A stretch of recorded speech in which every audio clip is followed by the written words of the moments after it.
Good afternoon, everybody. Big Mike back here with you. Once again, welcome back to Big Mike Talks, where today I am going to be talking about the rest of the week that was in pro wrestling. So we got NWA Power post Crockett Cup. We got the return of MLW Fusion. And it's AEW Collision.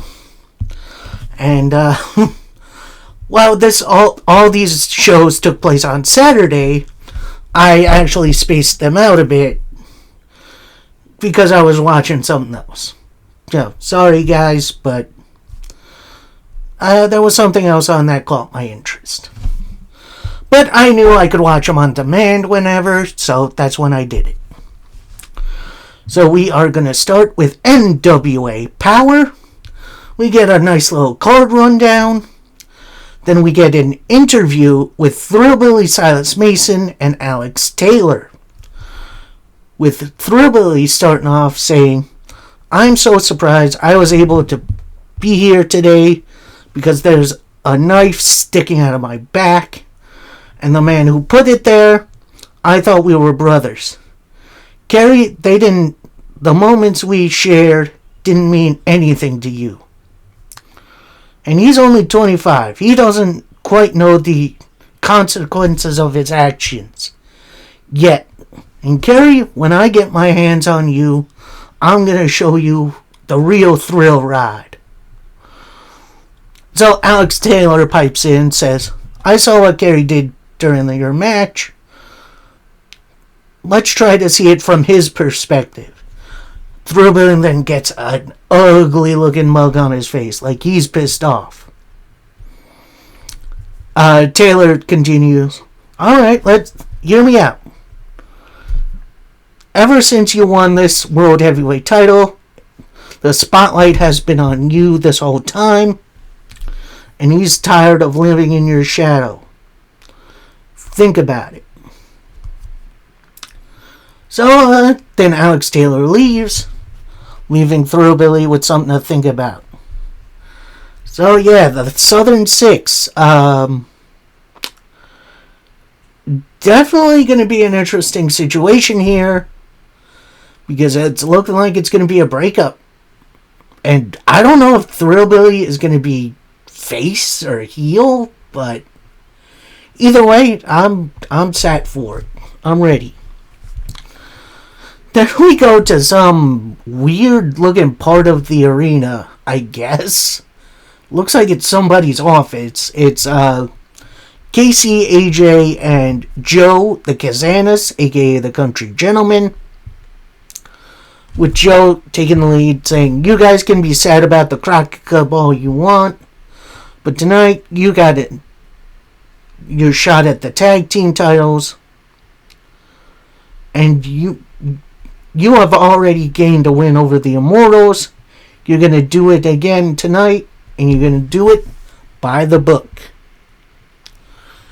And yeah, Joe Kazana is definitely a great talker. And we're going to see that match in the main event for Power. So stay tuned for that one. Then we get a highlight reel from the Pretty Boy Smooth Trevor Murdoch match. And then the post-match where Murdoch retired, which is very interesting. And then we go to our next match. We got Mike Knox, who's fresh out the cast. It looks like he's cleared to go, taking on the man who retired Trevor Murdoch, Pretty Boy Smooth. And who's on commentary? Yeah, of course, it's Trevor Murdoch. Which makes me think more and more this is going to be a fake out.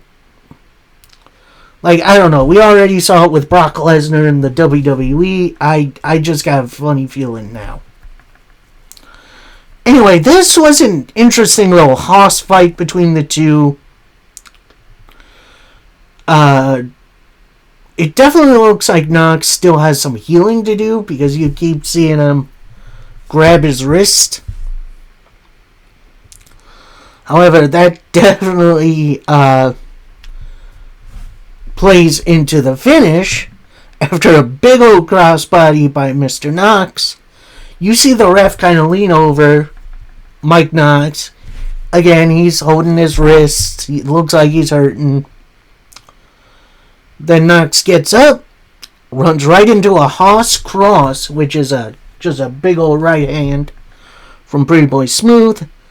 But then, instead of going for his regular finisher, he goes for an over-the-top wrist lock, which is the finish for via submission.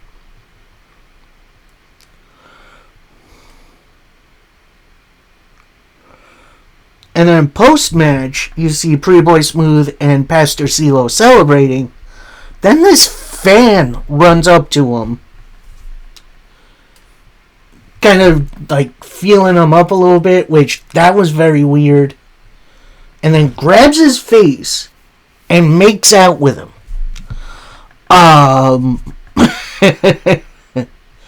Yeah, I there's a thing called consent, ladies and gentlemen. Let's use that. Because that, I don't know. That felt a little off to me. But we go on from that into our next match for the NWA Women's Television title. We got Serena Veal challenging the new champion, Giselle Shaw. And I'm going to say this. These two have some really interesting chemistry. Definitely wasn't a straight-up match.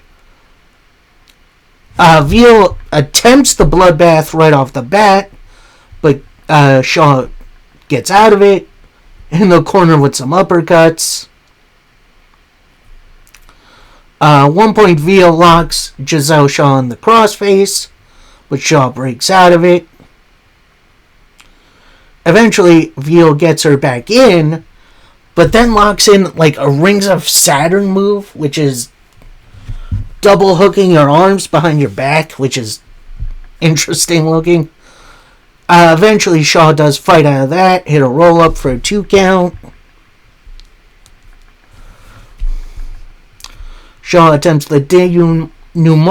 I hope I'm saying that right, but Veal blocks it. Takes her down, hits a gnarly looking leg drop for a 2 count. Then they just go full hockey fight. I'm talking just uppercut, strikes. Shaw gets her Veal with a knee. Then all of a sudden, ding, ding, ding, ding. We have a time limit draw because usually the TV title matches have a 6:05 time limit, which is a nod to the original time slot for, I don't think it was just NWA. I think it was like a couple of territories did that. So, Shaw keeps her title, and I guess technically, successfully defends her title once. And if you don't know, both the men's and women's TV titles have a 7 defense requirement, where then you could cash that in for a world title shot. So, yep, that's interesting. Then we get a little video recap of, actually before that, Shaw and Veal continue their fight post-match, and the ref breaks them up. So, yeah, I'm sure that feud is going to continue for a little while. And, who knows, maybe we'll get another new champion. Then we get a video recap of the NWA World title match from last week between Thrillbilly, Silas Mason, and Brian Idol, in which Kerry Morton betrayed Thrillbilly. It looks like trying to get an easy match. Then we go to a Carson Drake Experience segment with Alex Taylor. And Drake is trying to pry into the mind of Alex Taylor about the potential breakup of the Southern Six. But Taylor is not having any of it, saying he's not discussing family business. Then Carson Drake says, well, How about Thrillbilly now associating with Bryan Idol? Then he has some pictures of Thrillbilly and Bryan Idol. I guess it was supposed to be post their match, posing together with the world title.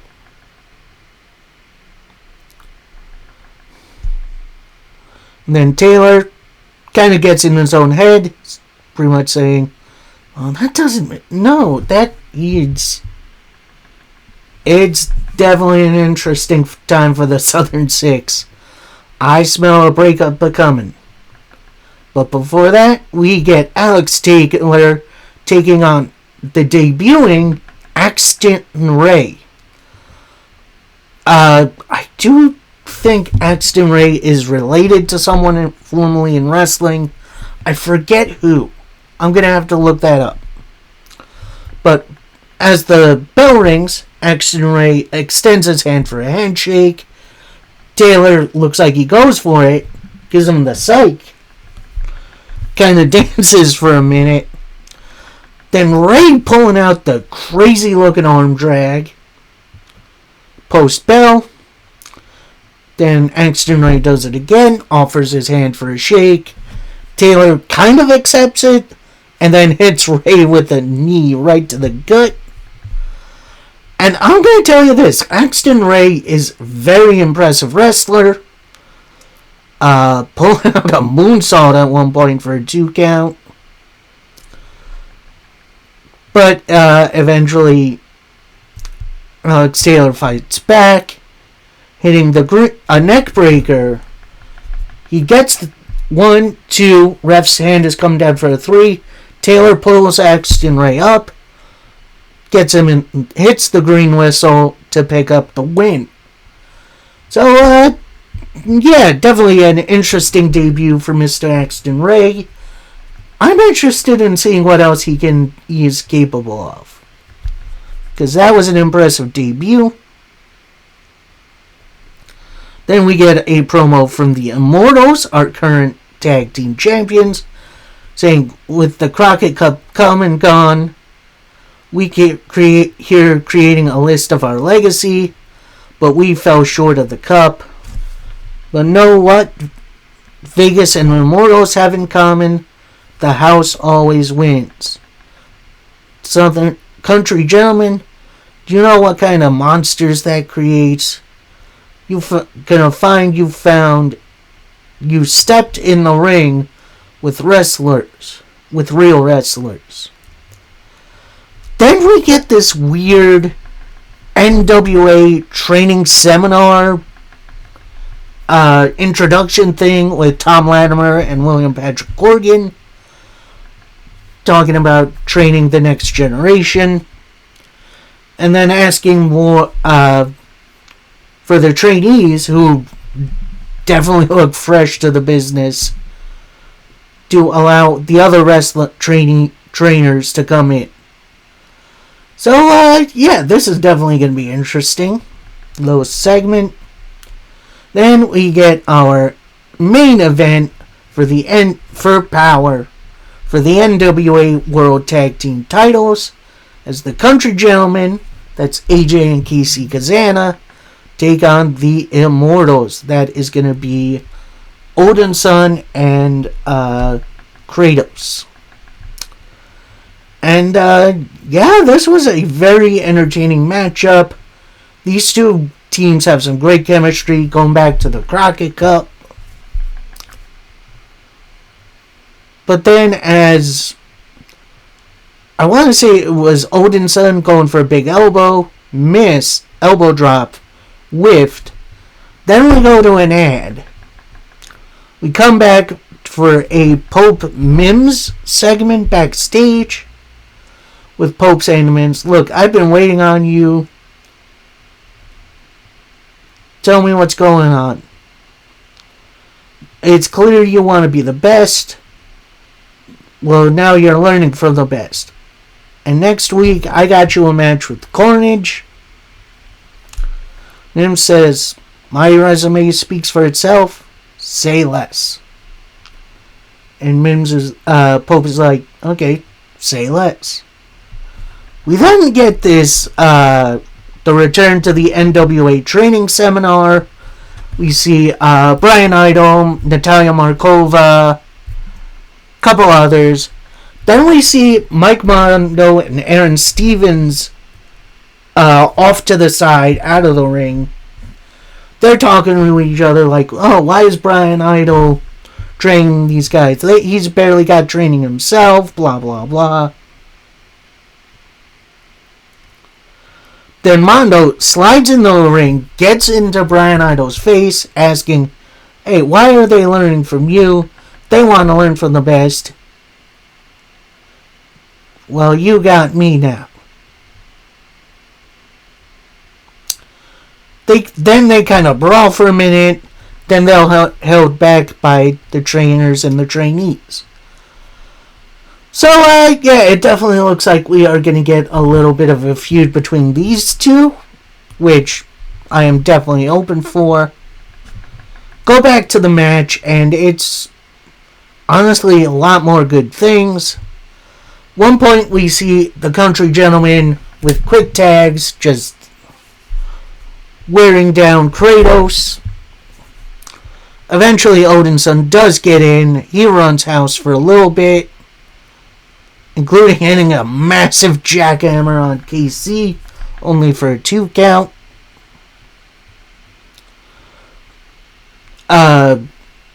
Odinson attempts a Death Valley driver. That gets blocked. AJ then with a low bridge to Kratos. Then Joe Kazana slides his Book of Rules to KC. While Joe distracts the ref, KC hits Kratos with the book. Odinson no-sells it initially, just tosses KC to the side. That's when AJ gets the book, hits Odinson with it, hits a roll-up for the win for the Country Gentlemen and your new NWA World Tag Team Champions. I will admit, it was definitely a creative finish. I did not mind it at all. And I'm also okay with the heels getting a pretty big win. We're going to see what this situation holds for Odinson, because apparently he got in a little trouble over the weekend over a not so satisfactory tweet. And honestly, I had no idea what he said, because either A, he deleted it, or B, I just didn't see it in time. So, yeah, I'm not prying into that much more. We'll see what happens with that.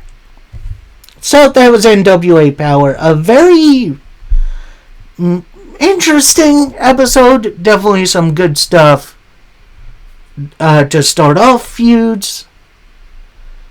Yeah, we're going to see where these training stuff comes in, because yeah, it's good. That's definitely going to be interesting.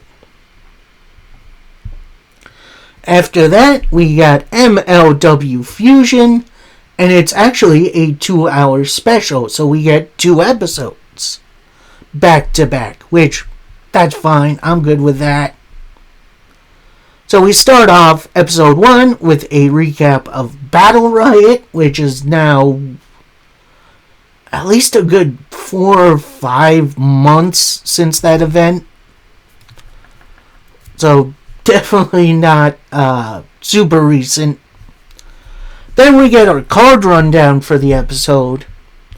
And our first matchup of the evening, we got Priscilla Kelly taking on Shotzi Blackheart. And to say these two have some really good chemistry is selling them really, really short. These two kicked butt together. And I'm going to say this. I'm going to recommend this match. Go see it for yourself. And I'm going to tell you the winner after a senton with Kelly hanging off the ropes and then a normal senton in the ring, your winner is Shotzi. So then Shotzi goes up the ramp. The interviewer comes out for an interview with Shotzi, and she says, "You all know what's next. I've come here on a mission to prove myself, and I've done just that. And there's one more thing left to do. Shoko Nakajima, I want a shot at the featherweight title. And Shoko, I know you're watching at home in Japan. Your time is up." So I get a nice little challenge issued to the champion, in which, spoiler alert for episode 2, she accepts. We'll get that out of the way for now. Then we see an MLW press conference featuring Don Gato, Killer Kross, and Scarlett, and one other team. I forget who it is. So, in Kross's section, we see he announces an opening contract for an MLW World title match, lays it in front of himself, and he says, "Come one, come all." Then we get to the Don Gato segment, and he's talking tequila because that's kind of what he does. Then we see the Los Aztecas, which is Cesar Duran's masked henchmen.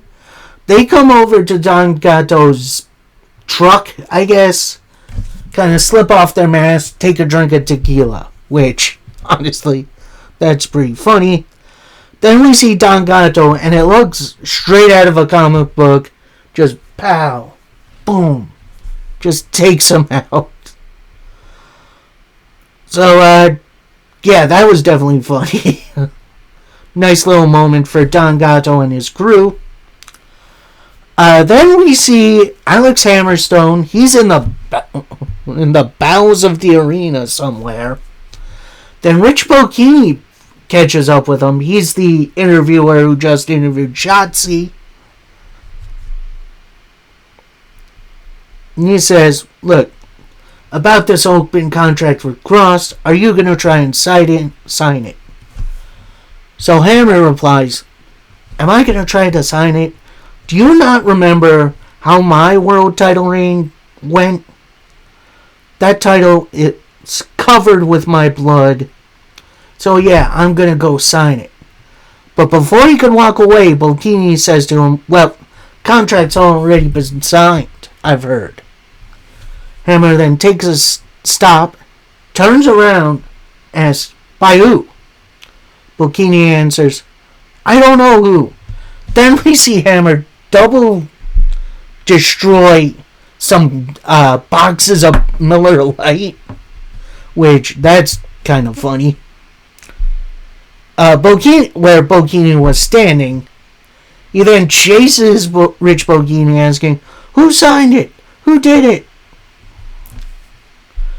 And that's the end of that segment. Yeah, it's definitely cool to see Alex Hammerstone back in MLW.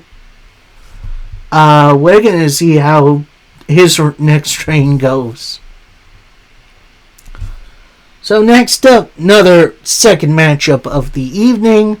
We got Elijah James, who I honestly thought this was Katana Chance, but it's most definitely not.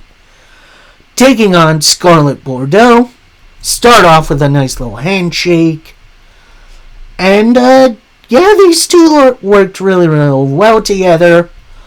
Although it is clear Scarlett is a little, I don't want to say inexperienced, but it's definitely clear she hasn't done real wrestling in a little bit. But Aaliyah James is definitely a good opponent to have her against, because she sold her butt off for, especially after a powerbomb and then the Scarlett letter for the win for Scarlett. Then post-match, James and Scarlett shake hands again. Next, we get a little video package of the Mads Kruger situation from Battle Riot after he got taken out by Contra. Then we get a hype video from Zamnaya. I hope I am pronouncing that right, because I have never seen a name written quite like that. Then we get a card rundown for next week, in which it's going to come right after this. Then we see the Good Brothers walk in the building. They run right into the skyscrapers, and then they just brawl in this little hallway. So that's definitely fun. We'll see them a little later on. Then we see a little bit of Blue Panther, Lucha legend, talking to his mentee, Diego Hill, in the back. It looks like they're on like a Big Brother casting couch or something. So that's kind of funny. But we get into, honestly, what I consider to be a match of the weekend contender. We have Austin Aries taking on Trevor Lee. And I'm going to say this.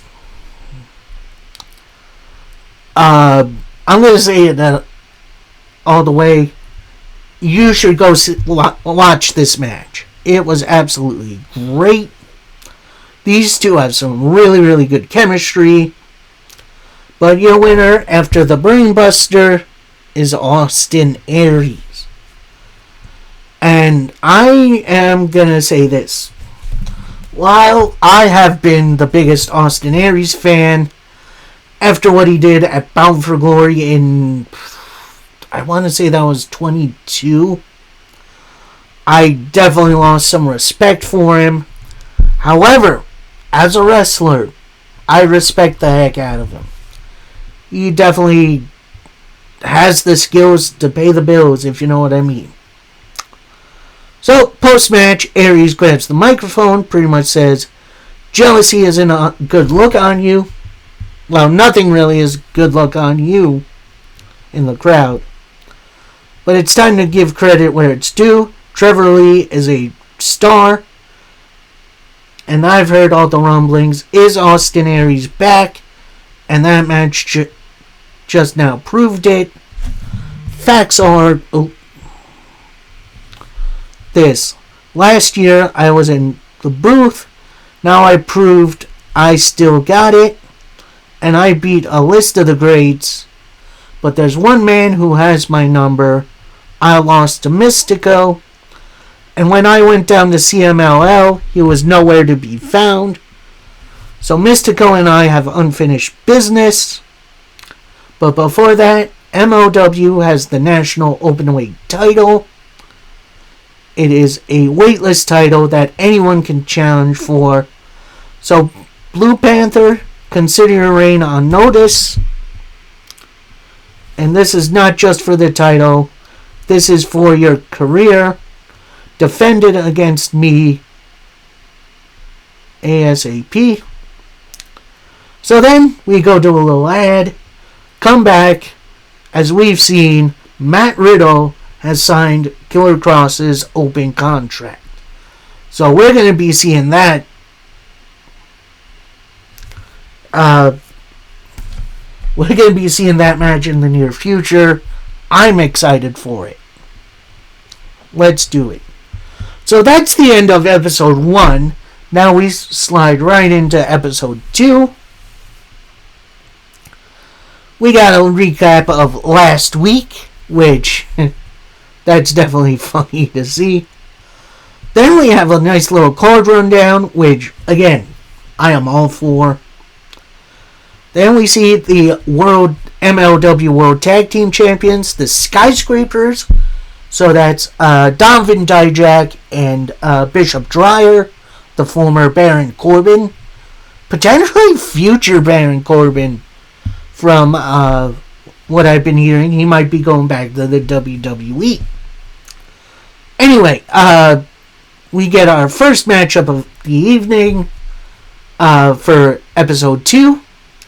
We got the Good Brothers, Carl Anderson and Doc Gallows, taking on Joe and Mark Coffey, formerly of Gallus. And they are being joined by Wolfgang. So, obviously the Coffeys and Wolfgang can't call themselves Gallus because I think that's a WWE trademark. So they cannot use that. I hope they do find a suitable name because just call them the Coffey Brothers, although that does work. It kind of messes up with Wolfgang out there. Anyway, get into this match. This was a very interesting matchup because I haven't seen the Coffeys wrestle in a while, but honestly, they definitely still got it. Nice little back and forth match with Anderson hitting a spine buster, then the Good Brothers hitting a magic killer to pick up the win. Post-match, we see the Skyscrapers get up for commentary. They jaw a little bit with the Good Brothers. Then it looks like the Skyscrapers are going up the ramp. And as the Good Brothers are celebrating, Skyscrapers get in the ring and attack the Good Brothers. And then they brawl up the ramp to the back. So definitely some bad blood between these two teams. And honestly, I am seriously here for a good tag team feud. And yeah, these two teams are pretty darn good for it. We then see probably the weirdest segment I've ever seen. So Don Gatto has these two associates. I forget their name, but they are talking about how Don Gatto got his fortune. Talking about, he lost so much money in the business. So then he went to Vegas, lost all, did some gambling. Then he had a tequila drink. Thought it was the most delicious thing on the planet. So he went back down to Mexico, planted some agave seeds, and made his own tequila. So, yeah, we kind of get a Don Gatto origin story. Although, I do wish there was video of it instead of this guy just telling a story. Although, I guess it kind of works because it's like friends of his. And then we see one of the guys look up and say, whoa, how long has he been standing there? So it's Don Gatto, and he looks like Dr. Evil from, what movies are those? You know who I mean. And he's holding a cat, and just kind of looks like petting him evilly. So, I still don't know if I should take Don Gatto seriously, because he's definitely a little strange, this whole situation. But I do appreciate segments like this. We get another Zamaya hype video, along with a Blue Panther highlight video, which that was really, really well done. And honestly, speaking of well done, we got another really, really good matchup. We get Diego Hill taking on Adam Brooks. And honestly, this was a great old match. You got the brawling styles of Brooks, along with the high-flying style of Hill. Really, really awesome back and forth. Although, the finish was a little awkward as Diego Hill hits a corkscrew tornado for the win. But he clearly overshot it. But, you know what? He's human. Mistakes happen.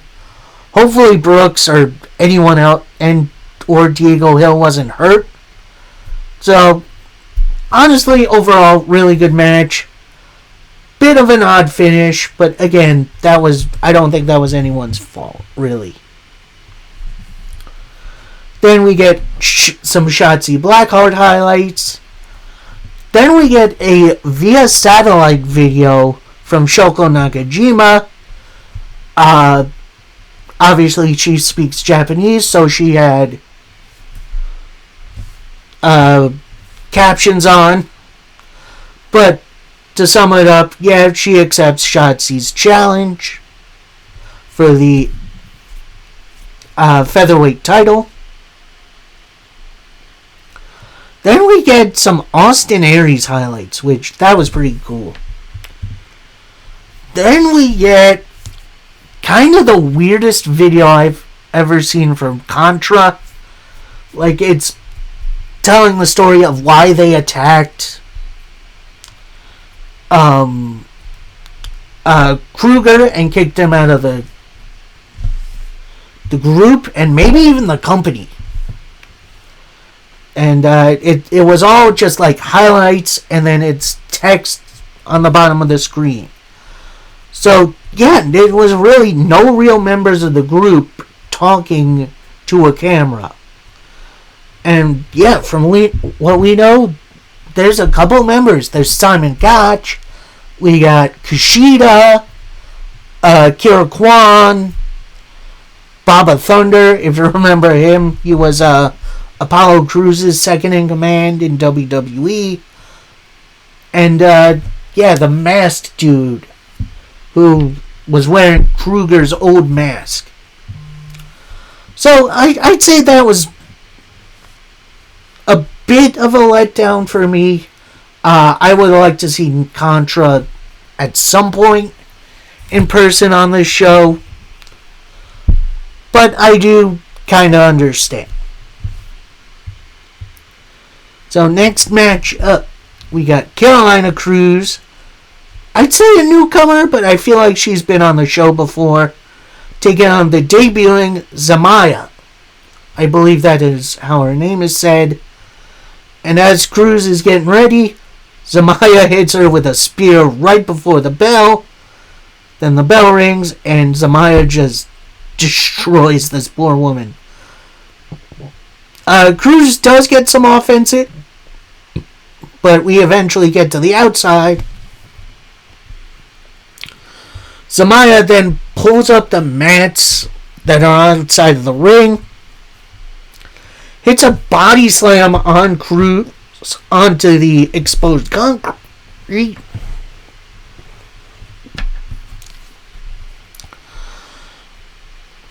Then Zamaya gets back in the ring. Cruz beats the 20 count. That's right, MOW has a 20 count for a count out, which is a little insane. Cruz then runs right into Zamaya's choke bomb to pick up the win. So, yeah, definitely an interesting debut. MOW definitely hyping her up as a contender. So, we'll see where that goes. Then we get a promo from current number one contender, Matt Riddle, where he says, the rude dude gets the first shot at the title. Hammer, you thought you'd be first, but nah, I beat you there. And you're gonna do nothing but cry like the baby you are. Cross might have beaten me once, but he's not doing it again. I'm taking back my title. There's nothing you can do about it. Then we get a nice little hype video for Cross and Riddle, which is apparently happening next week. Which, definitely a stacked show. We'll see what happens there. Then we get to our main event, and it is a hoss fight. As we get Alexander Hammerstone taking on Bishop Dreyer. I am sorry for my hiccups. So, like I said, this was just a big old hoss fight between these two. throwing big move after big move on each other. Dryer attempts a deep six, that gets blocked. Hammerstone attempts a powerbomb, that gets blocked again. Dryer with a big boot in Zaguri hits the deep six, but Hammerstone rolls out. Dryer follows him with some big strikes.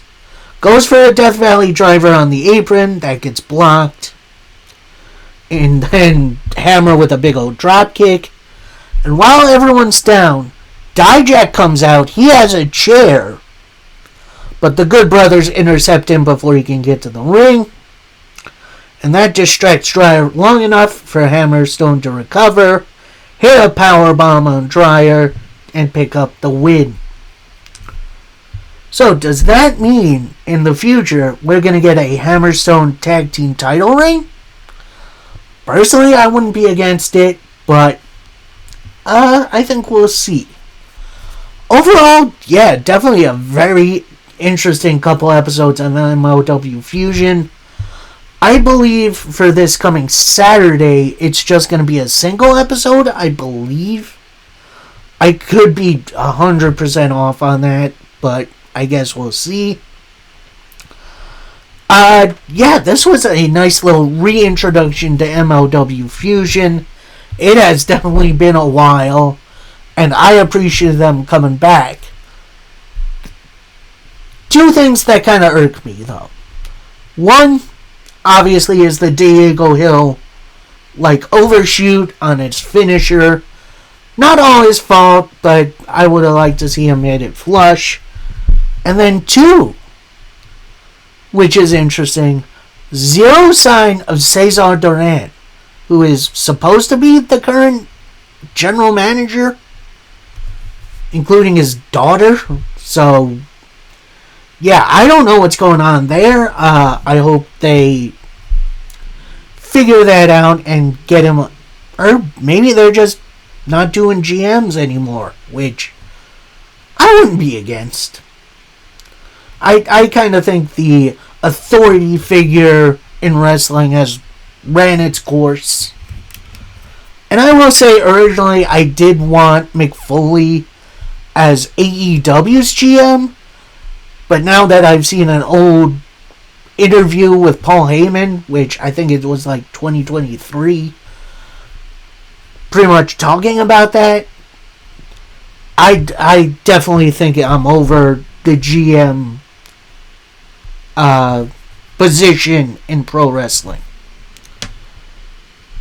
But either way, I would have liked to seen Cesar at some point. And that leaves us with AEW Collision.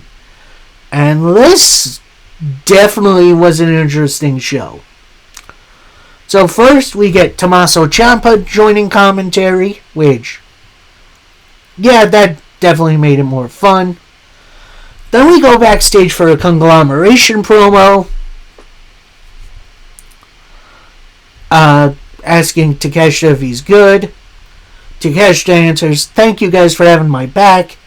Callis family, we aren't done." Then Roderick chimes in saying, "Let us focus on the Callis family tonight, because you got a challenge from Daniel Garcia. And no matter if the Death Riders or the Callis family come out tonight, we got your back." So Kyle O'Reilly and Roderick Strong walk off. Orange Cassidy walks up to Takeshita, hands him his own backpack. If you don't know, Conglomeration carry their titles in backpacks. Except for Roddy, he wears it normal, which, fine by me. So, Conglomeration make their entrance. Then we go backstage for a Callis family promo. So this is Trent Beretta, Rocky Romero, and Lance Archer. And they say, this is Trent saying, "I've seen more than enough. Takeshita, we know we want this too.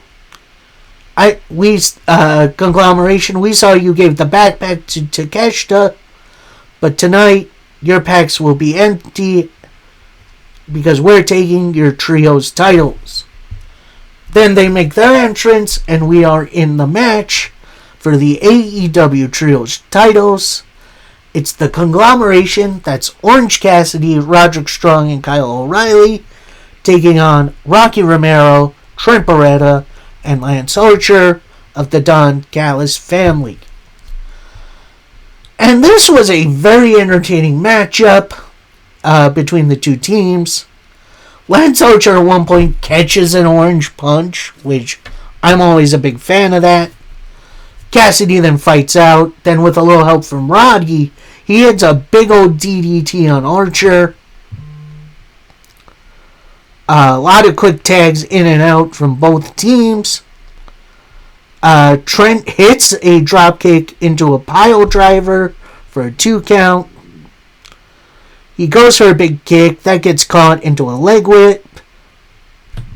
Then Trent and Cass does the best friend hug to Orange Cassidy, which definitely bring that back. That's hilarious. Cassidy then powers out whatever Trent was about to do with a backdrop. Tags in Roderick Strong. Cassidy with an orange punch. Kyle O'Reilly then locks in the guillotine on Rocky Romero. Then Roderick Strong with a curb stomp to pick up the win and retain their titles for the Conglomeration. Again, very entertaining matchup. We'll see what happens with the Trios titles in the near future, because there's definitely some more defending I like to see. So then we get a hype video for the Divine Dominion versus TJ match, which is coming up right now. And it's a 5-minute tag team title eliminator match. Which means if TJ win or survive the 5 minutes, they get an automatic title shot. And like I said, it's TJ, which is Ty Conti and Anna Jay, taking on Megan Bayne and Lena Cross of the Divine Dominion. And Divine Dominion, right at the bell, tries to attack TJ. TJ move, hits a couple of super kicks. They go for some cross bodies, get caught by Cross and Bayne as they hit dual fallaway slams. At that point, things are a bit more collected as Bayne and Anna Jay started off. And this definitely felt more like TJ trying to run out the clock more than anything.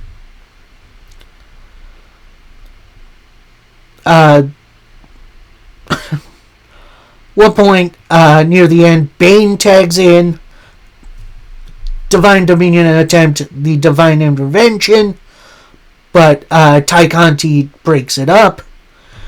Anna Jay then locks in the Queen Slayer onto Megan Bayne, while on the outside, Ty Conti is holding Lena Cross. And before she can submit, time limit has been reached, which means TJ have earned themselves a women's tag team title shot. Now, normally stuff like this annoys me. I don't like, double DQs in my wrestling. But this one made sense because of the aforementioned stipulation. So, seeing TJ survive definitely did this heart some good. Was it the best match on the card? Absolutely not. Was it very watchable and understandable? Absolutely. So I'm going to say, if you're a fan of maybe some quicker matches, go watch this. So next up, we got a little recap of Dynamite, which I'm going to say was unexpected because AEW doesn't really do that. But I'm kind of glad they did, because what if someone missed Dynamite this week and, didn't watch it on demand? We get a little taste of it on Collision, which I do appreciate. Then we get a Tommaso Ciampa promo. He says, I was hoping the real Jericho was here tonight and get his revenge on me, but I've been informed Jericho isn't here. Chris, I want to address you here tonight and why I chose you. And there doesn't have to be just one reason. I have 1,004 reasons why I hate Chris Jericho. So, what this is referencing is back in WCW. Yes, this is going back a little while. Jericho had a gimmick of him knowing... Anyway, at that time he was feuding with a guy called Dean Malenko, where his nickname was the Man of 1,000 Holds. So Jericho brought out his list and listed 1,004 moves he knows. So this is kind of a play on that, which I do appreciate. So Ciampa reads off the list. I'm not going for every single one, but it's definitely was funny. Then I guess some chanting stopped him because he kind of stopped a little dead in his tracks and said,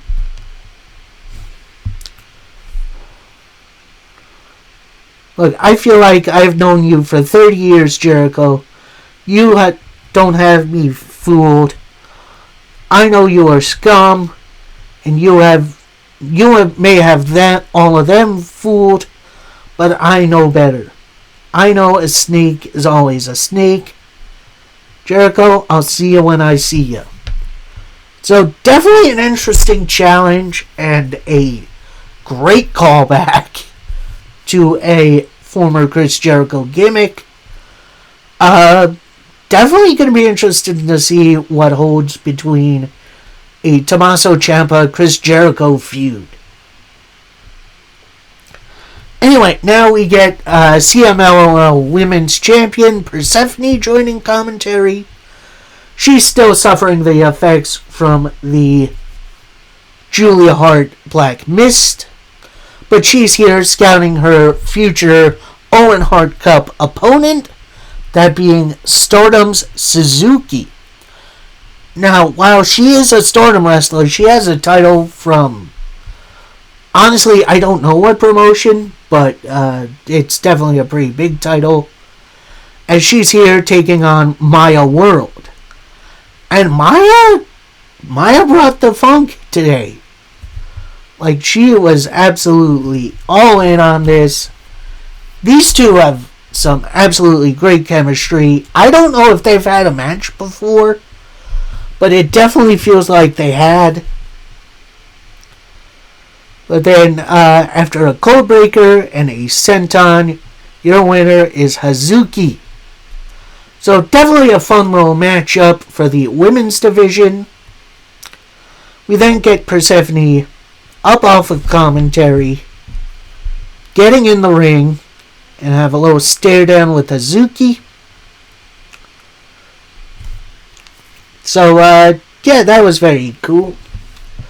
We then get a Dennis Condrey tribute video. He has passed away. Rest in peace. Then we get a little footage of Dennis Condrey and Jim Cornette during their time in the same promotions, which it definitely appears Jim Cornette released that footage to AEW, which is very interesting. We then get a Lee Moriarty hype video, which that looks super cool. As we get Lee Moriarty taking on Tim Bosby. Tim Bosby looks very familiar. I think he was like Matt Kemp in WWE, if you remember him. If I remember correctly, he was brothers with I forget the dude's name, but the gold medalist from like 2020-ish. So anyway, this was a very surprising match. although not super long, I do feel like Bosby definitely got some stuff in. But after a flatliner into a Motor City stretch, your winner is Lee Moriarty. At that point, the infantry, his STP teammates, get in the ring with some microphones saying, "Oh, Lee, you did some good work. Give it up for the longest reigning pure champion." And then they kind of repeat themselves a couple times before the Death Riders come out. So being representing the Death Riders is Pac and Mox. And they're ready for their match with the infantry. That's Carly Bravo and Sean Dean. And this, I'm going to say this. This was a surprisingly competitive matchup. Really good back and forth between all four of these guys. Especially Pac and Bravo. Those two have some absolutely awesome chemistry. Couple of times, Delmy Exo, I guess her name is, kept getting on the apron, but Maria Shafir eventually takes her out. Bravo turns around into a big boot, and then a Death Rider from Moxley for the win from the Death Riders. So, yeah, I'm going to say this. If you enjoy tag wrestling, this is definitely a match for you. If not, maybe skip it this time. Then we get an interview from the Triangle of Madness. Hey, it is the Women's World Heavyweight Champion. So, Thekla starts saying, "Everyone saw what happened at Double or Nothing. Now I get to celebrate, but I'm looking ahead to Forbidden Door. But if the president of Stardom walks into my company, I'll kick him right the heck out. But here's the thing. The only person I'm afraid of coming out of the Owen Hart Cup is you," pointing at Sky Blue. So Sky Blue answers, "If this is my only shot, I'm going to take it." Then Thekla replies, "Or what? You're going to get hurt again?" Then they kind of have a little argument back and forth. They take a beat. They smile to themselves. And they embrace each other in a hug. So that was a false flag of a face turn. So Thekla continues, "You dumb bitches. There's nothing that'll come between the Triangle of Madness. You just gotta deal with it." Then we got one of the weirdest things I've ever seen. So it's Roddy, Kyle O'Reilly, and Orange Cassidy. They're in the back with the camera, with Kyle saying, "Yes, we're still the Trios champions." But not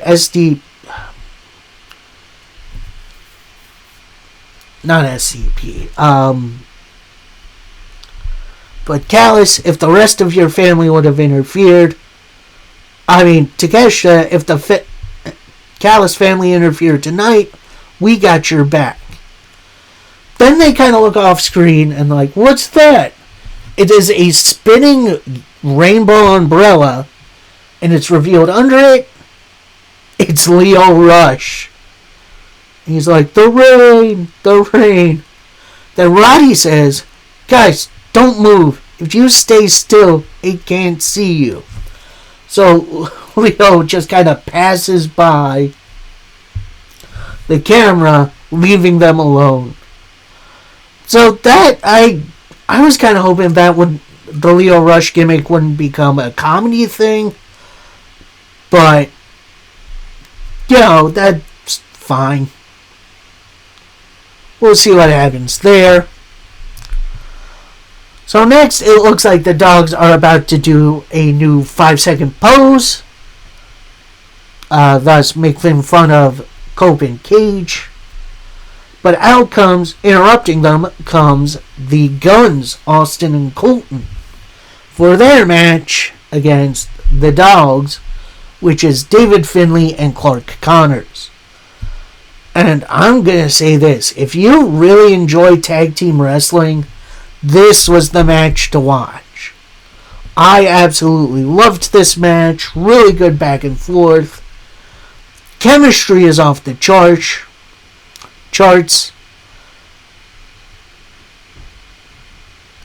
But after a shillelagh shot from David Finlay, spear from Clark Connors, your winners are the Dogs.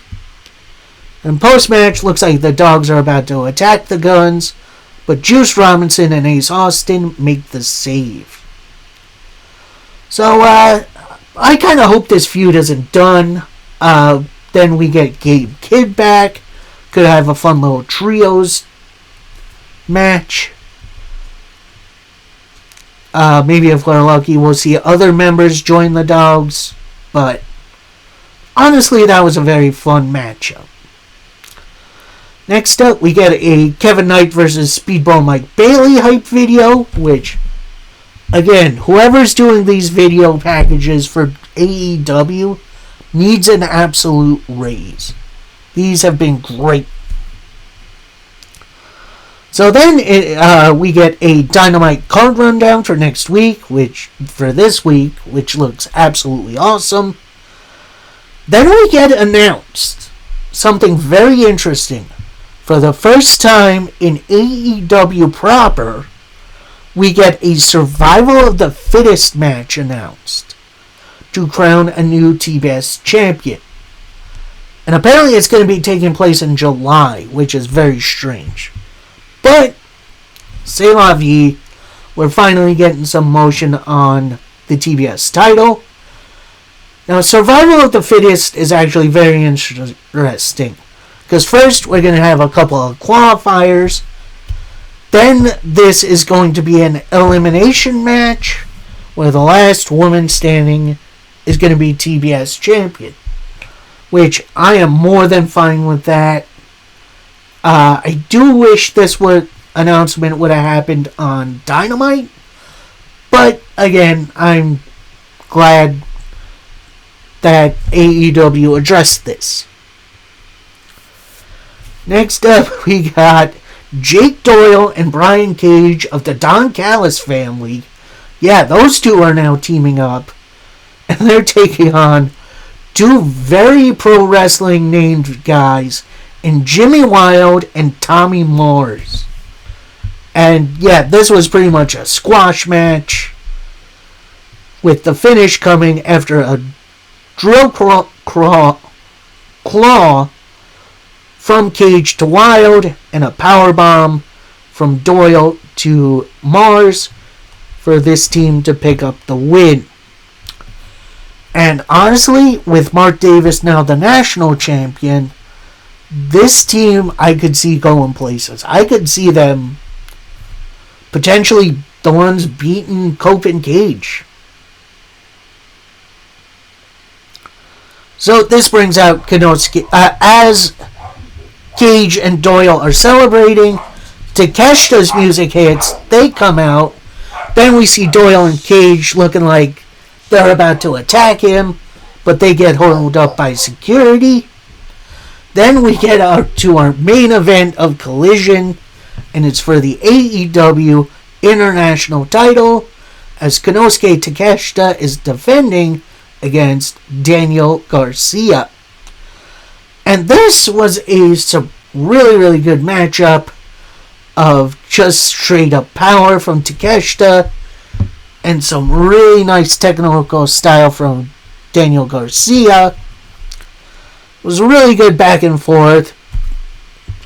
Near the end, Garcia had Takeshita in the Dragon Tamer, but Takeshita powers out, goes for the Raging Fire, that gets blocked into a roll-up for a 2 count. Garcia attempts a takeover, but that gets blocked into some kind of bomb. They say it's a Blue Thunder bomb, I'm not sure.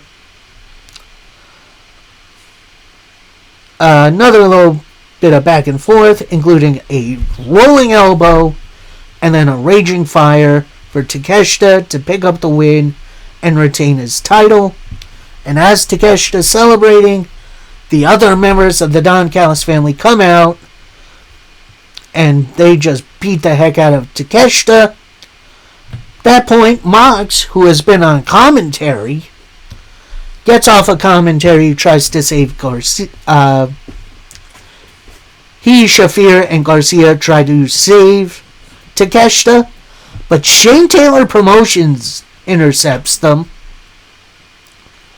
Then at that point, the rest of the Death Riders come out from the crowd. Then Speedball Mike Bailey and the conglomeration come down, and it's just a huge brawl. And then also at that point, the infantry get into Nigel McGuinness's face. He then pops them one, and he starts brawling with Shane Taylor. Then we see the Death Riders, the conglomeration, and Speedball Mike Bailey throw the Callis family out of the ring. And yeah, they hold the ring. So, yeah, we're going to wait and see what this is going to lead to. Could be blood and guts, could be something else. I'm not 100% sure yet, but I am definitely here for it. So, yeah, that was the rest of the week in pro wrestling. I hope you guys all enjoyed. So, here's what is going to happen for this week. So, tomorrow, Wednesday, obviously it's Dynamite, but it is also Game 1 of the NBA Finals with the New York Knicks in it for the first time in 27 years. And more than likely, I'm going to watch that instead of Dynamite. However, more than likely on Thursday, I'm going to watch that Dynamite episode, watch TNA a little later in the evening, then cover that on Friday. And then I think it's going to be a similar situation on Saturday, because Saturday I am actually going out. Probably going to go to the Big Apple. So I'm probably not going to be watching Power, MLW Fusion, and Collision that day. So I'm probably going to do that on Sunday into Monday, then cover it on Tuesday next week. So hopefully you are all up for that. And until that time, happy wrestling, everybody. Peace.